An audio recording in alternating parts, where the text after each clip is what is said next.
ஈசான்ற பேரில் என்னென்ன நடக்குதோ எல்லாமே தன்னார்வ தொண்டர்னால செய்கிற தன்மை. தன்னார்வ தொண்டர்னா என்ன? Self start. தள்ளு தேவையில்லை, செல்ஃப் ஸ்டார்ட். இந்த தன்னார்வ தொண்டர் உருவாக்குற எல்லாத்துக்கும் முக்கியமானது இது. என்ன செய்கிறாங்க, எவ்வளோ செய்கிறாங்க, அது முக்கியமானது தான். ஆனால் எனக்கு எல்லாத்துக்கும் முக்கியமானது எப்படி செய்கிறாங்க. இந்த நடந்த ஒரு 2 மாதத்துலேருந்து அவர்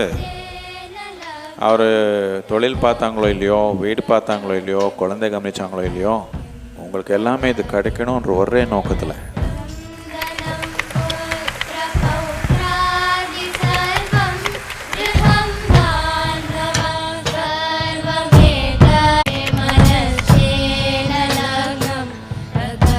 என்னுடைய உணர்வில் தமிழால் இருக்கிற மாதிரி தீவிரம் எங்கேயோ கிடையாது.